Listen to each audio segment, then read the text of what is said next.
राहुल गांधी के 53 जन्मदिन को लेकर भोजपुर कांग्रेस कार्यालय में सभी कांग्रेसियों ने केक काटकर हर्षोल्लास से जन्मदिन मनाया। एक तरफ विपक्षी एकता में जहां शिरकत करने की खबर को लेकर बिहार कांग्रेस के लोगों में अलग ही उत्साह देखने को मिल रहा है, वहीं आज अपने प्रिय नेता राहुल गांधी के 53वें जन्मदिन को आरा के शहीद भवन में केक काटकर बड़े ही धूमधाम से मनाया। वहीं बिहार प्रदेश कांग्रेस के चेयरमैन शशि सिंह ने कहा कि राहुल गांधी जन जन के नेता है, वो देश को विकास की ओर ले जाना चाहते हैं। वर्तमान की सरकार की बात करें तो महज 9 साल में 95 लाख करोड़ का कर्ज विदेशों से लिया है। वहीं 68 साल में कांग्रेस देश के विकास को लेकर महज 55 लाख करोड़ ही लिया था। इससे आप खुद ही अंदाजा लगा सकते हैं कि ये सरकार किस तरह से पैसों का दुरुपयोग कर रही है। प्रधानमंत्री जब पार्लियामेंट का उद्घाटन करते हैं, नई पार्लियामेंट जिसकी कोई जरूरत नहीं थी, लेकिन आनंद ठाकुर ने आपको पता करिए वो पार्लियामेंट बनने में भी बरसों लगेंगे।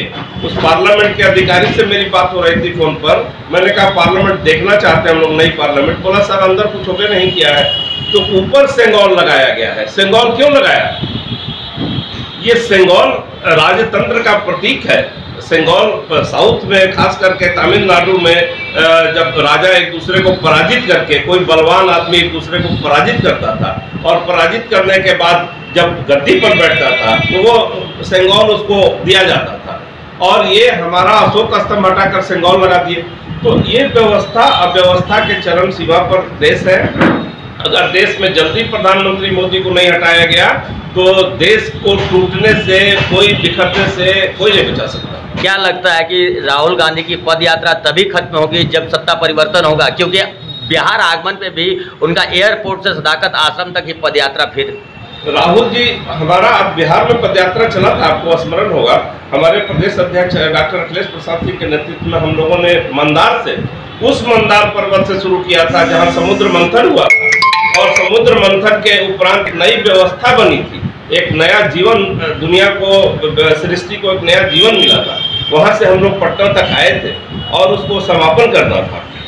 अच्छा है, राहुल गांधी जी को लगता है कि इसको समापन उस ढंग से होनी चाहिए, तो वो आएंगे एयरपोर्ट से पैदल, और हम कांग्रेस के कार्यकर्ता, हम कांग्रेस की नहीं बल्कि आम जनता उनके स्वागत के लिए जम करके खड़ी है।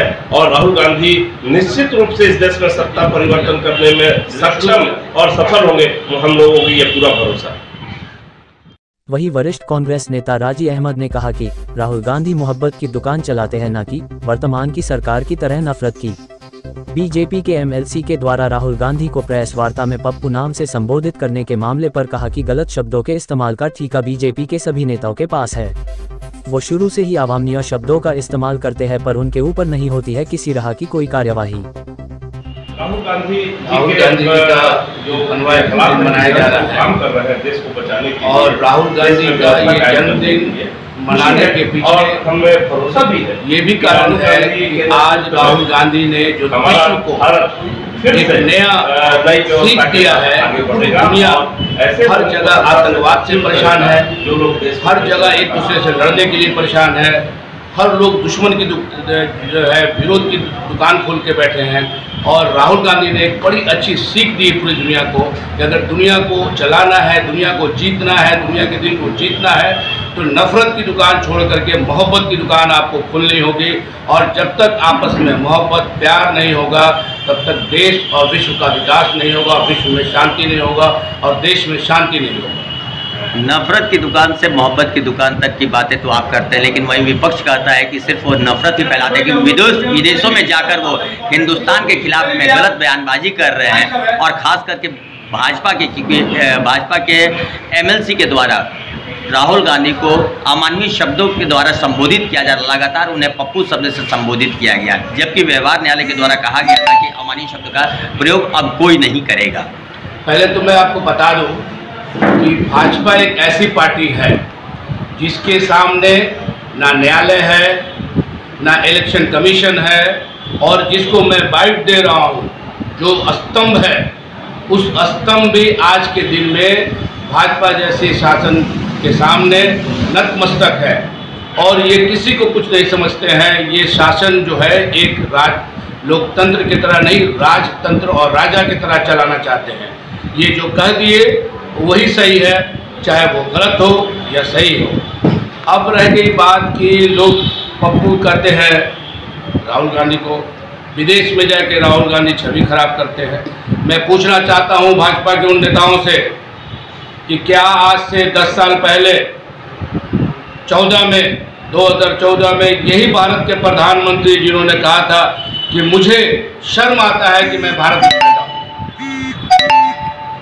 और राहुल गांधी विदेश दौरा पे जाके कोई भारत को बदनाम करने का काम नहीं किया। उन्होंने बताया है कि भाई अब देखो आज स्थिति हमारे देश की कैसी हो गई है कि आज हम आर्थिक रूप से पिछड़े होते जा रहे हैं, हमारे यहाँ बेरोजगारी होती जा रही है, हमारे यहाँ गुर्बत होती जा रही है। उसके बाद भी हमारा देश का प्रधानमंत्री पैसे का दुरुपयोग करते हैं लोकसभा का भवन बनाने के लिए या फिर अपना विज्ञापन चमकाने के लिए। आज देश का अरबों रुपया उन गरीब